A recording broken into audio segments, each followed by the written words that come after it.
آپ نے فرمایا کہ نیشنلزم کا میں قائل نہیں ہوں. اقبال کو پھر آپ نے کوٹ فرمایا. اقبال فرماتے ہیں کہ گفتار سیاست میں وطن اور ہی کچھ ہے، ارشاد نبوت میں وطن اور ہی کچھ ہے. ٹھیک ہے. اور اقبال مزید فرماتے ہیں کہ اگر ملک ہاتھوں سے جاتا ہے جائے تو احکام حق سے نہ کر بے وفائی.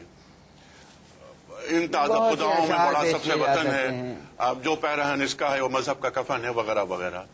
نیشنلزم کو اگر ہم ہٹا دیں تو اس کا نعم البدل. دیکھیے نیشنلزم کی ضرورت کیا ہے؟ نیشنلزم کی ضرورت وہاں پیش آتی ہے جہاں انسان کو وطن پرستی کی طرف متوجہ کرنا ہو. مسلمان بحیثیت مسلمان کے جس جگہ بھی رہتا ہے وہ وہاں کی حفاظت کرتا ہے اور وہاں کے حقوق ادا کرتا ہے اور اپنے فرائض ادا کرتا ہے، اور وہ کبھی بھی اس خاک وطن کا غدار نہیں ہو سکتا.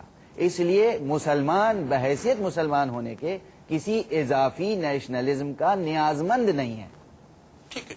یہ ایک خواہش کی حد تک تو یہ بات نہیں، یہ بہت واضح حقیقت ہے. ہم اس وقت پاکستان میں ہوں، ہندوستان میں ہوں، ہم امریکہ میں بیٹھے ہوں، ہم برطانیہ میں ہوں، ہم ایران میں ہوں، ہم سعودی عرب میں ہوں، ہم ملک کو، انسانوں کو، زمین کو، اطراف کے ماحول کو نقصان پہنچانے کا یا ان سے بے اعتنائی برتنے کا کوئی دینی مذہبی جواز نہیں رکھتے. ہمیں تو حقوق ادا کرنے ہیں. مولانا اس وقت ہم سانس لے رہے ہیں 2008 میں. لمحہ موجود کا ہمیں ادراک بھی ہونا چاہیے اور اس کا لمس ہماری گفتگو میں بھی آنا چاہیے. اس وقت یونائٹڈ نیشنز کے ممبران کی تعداد یونائٹڈ نیشنز کے ممبران کی تعداد 192 ہے. جی.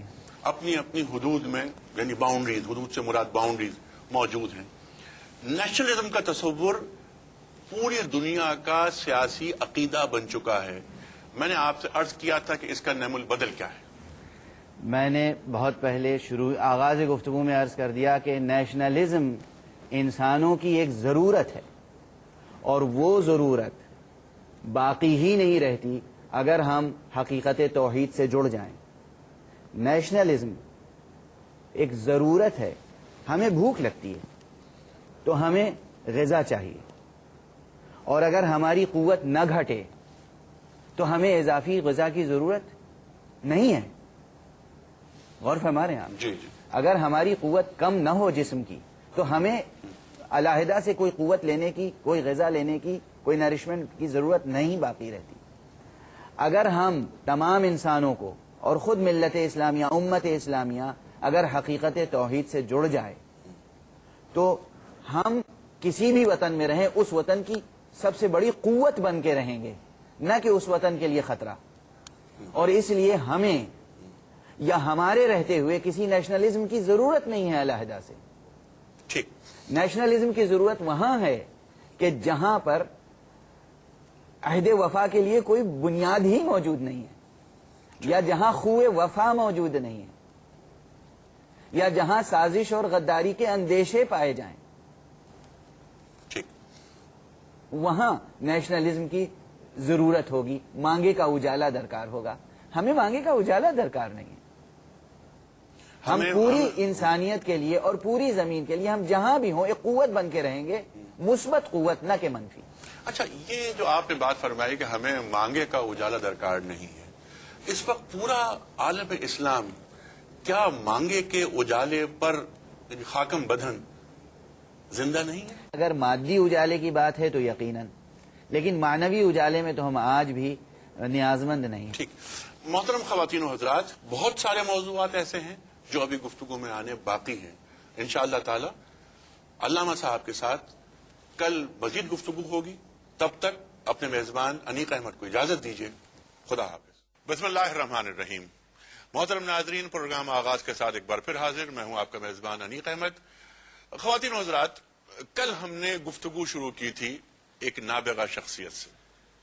موضوع یہ تھا کہ مسلمانوں کا ورلڈ ویو اب تک تشکیل کیوں نہیں پا سکا، اور دنیا کو ہم یہ کیوں نہیں بتا پائے اب تک کہ انسان اور دنیا کے تعلق سے ہم یعنی اسلامی تناظر کیا ہے، اور یہ وہ تناظر ہے، یہ وہ عالمگیر تناظر ہے جو دنیا کو امن و سلامتی، ترقی اور خوشحالی کی طرف لے جاتا ہے. مغرب بعض مرتبہ مسلمانوں سے اور اسلام سے خائف رہتا ہے، اس کے اس خوف کو دور کرنا ہے۔ اس تعلق سے ہم نے کل جو گفتگو کی تھی اس کی ایک جھلک ملاحظہ فرمائی۔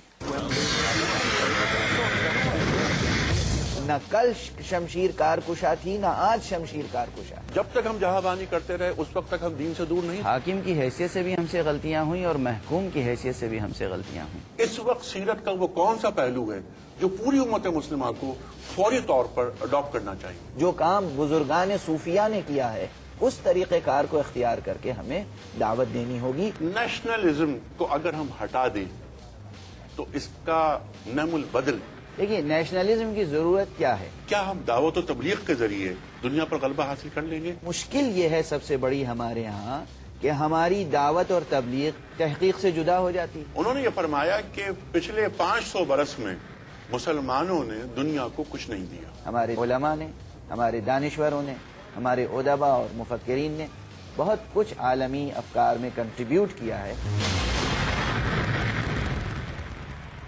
خواتین و حضرات، کل کے پروگرام کی جھلک آپ نے ملاحظہ فرمائی۔ ہمارے ساتھ آج بھی وہی مہمان موجود ہیں جو کل موجود تھے۔ اس سے پہلے کہ پروگرام کا آغاز ہو، مختصر تعارف اپنے معزز مہمان کا۔